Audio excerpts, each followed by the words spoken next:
بسم اللہ الرحمن الرحیم۔ آج کل جس گلی محلے رشتہ داری میں جائیں تو سر میں اترتی چاندی کے ساتھ رشتے کے انتظار میں لڑکیاں بیٹھی نظر آتی ہیں۔ وجہ یہ ہے کہ شروع میں لڑکیاں اور والدین بہت نخرے کرتے ہیں۔ ذاتی گھر ہو، گاڑی ہو، آمدنی لاکھوں میں ہو، برادری اچھی ہو، فیملی چھوٹی ہو، یہ سب مطالبات فضول اور بے بنیاد ہیں۔ کوئی یہ نہیں کہتا کہ ہمیں اچھا انسان مل جائے، شریف اور نیک انسان مل جائے۔ ہماری بچی بہت لاڈ پیار میں پلی بڑھی ہے، اس کے لیے کوئی اچھا سا گھر تلاش کریں جہاں تمام سہولیات ہوں۔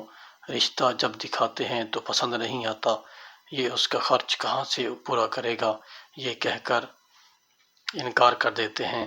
لڑکے کی آمدنی موجودہ دور میں 30-40 ہزار ہو تو میرے خیال میں اچھی آمدنی ہے، جبکہ ان لڑکی والوں کا اپنا حال یہ ہوتا ہے کہ آپ رہتے تو کچی آبادیوں میں ہیں لیکن نخرے آسمانوں پر ہوتے ہیں۔ والد کی پنشن یا معمولی تنخواہ سے گزارا چل رہا ہوتا ہے، اپنا گھر بوسیدہ ہوتا ہے لیکن کوٹھیوں کے خواب دیکھ رہے ہوتے ہیں۔ پھر جب لاڈلی صاحبہ 30 سال کو پہنچ جاتی ہیں، پھر رشتہ کروانے والوں کی خیر نہیں، صبح بھی فون، شام بھی فون، کوئی بھی لے آؤ، جلدی کرو بہت مجبوری ہے، اور ساتھ ایک اور کام کرتے ہیں کہ عمر کم بتاتے ہیں۔ لڑکی کی شادی کی بہترین عمر 18 سے 25 سال ہے، عمر زیادہ ہو جائے تو پھر لڑکے والوں کے نخرے شروع ہو جاتے ہیں۔ لڑکی تو خوبصورت ہے پر عمر زیادہ ہے، بچے نہیں ہوں گے، ہاتھوں میں بڑھاپے کے اثرات ہیں، سر کے بال سفید ہیں، اس کی عمر تو 30 نہیں 40 لگتی ہے، بڑھاپا بہت ہو گیا ہے، یہ تو اماں لگتی ہے۔ اللہ حفاظت فرمائے، طرح طرح کی باتیں ہوتی ہیں، بندہ سن کر حیران ہو جاتا ہے۔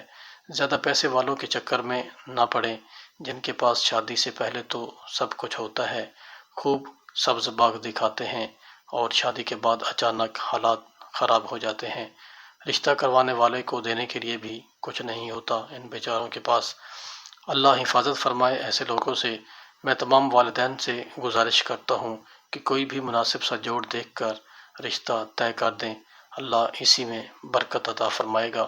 والدین اپنی ازدواجی محبت بھری زندگی کی شروعات کو یاد کریں اور خودآرا اولاد پر ترس کھائیں۔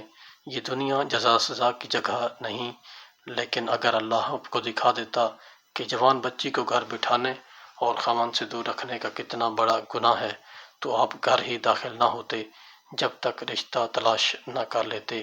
نام نہاد پڑھے لکھے دین سے دور والدین اور نام نہاد ظاہری دیندار حضرات بچیوں کو بٹھائے رکھنے کے گناہ عظیم سے توبہ کریں۔ اللہ پاک ہمیں سمجھنے اور عمل کرنے کی توفیق عطا فرمائے، آمین یا رب العالمین۔